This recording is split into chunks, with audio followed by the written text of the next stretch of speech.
अस्सलाम वालेकुम, खुश आमदीद। आप देख रहे हैं आज की हदीस, जहां हम रोजाना नबी करीम की एक खूबसूरत हदीस सुनते हैं और ये सीखते हैं कि उसे अपनी जिंदगी में कैसे अपनाया जाए। आज की हदीस का मौजूआ है सच्चाई को अपनाना। हदीस मुबारकी का तर्जमा रसूल अकरम ने फरमाया, तुम सच बोलने को लाजिम पकड़ो, क्योंकि सच नेकी की तरफ रहनुमाई करता है और नेकी जन्नत की तरफ ले जाती है। और बंदा सच बोलता रहता है यहां तक कि अल्लाह के यहाँ सदीक लिखा जाता है। और झूठ से बचो, क्योंकि झूठ बद्दी की तरफ ले जाता है और बद्दी जहन्नम की तरफ ले जाती है। आज का सबक, सच्चाई सिर्फ एक सिफत नहीं बल्कि मोमिन की पहचान है।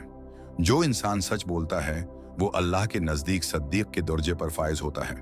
लिहाजा झूठ से बचें और अपनी बात, अपने अमल और अपने वादे में हमेशा सच्चे रहें। आइए आज से हम अहद करें कि हम हमेशा सच बोलेंगे, चाहे हालात जैसे भी हों।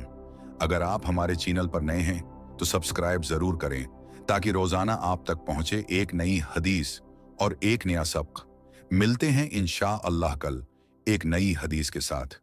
जज़ाकुमुल्लाहु खैरन।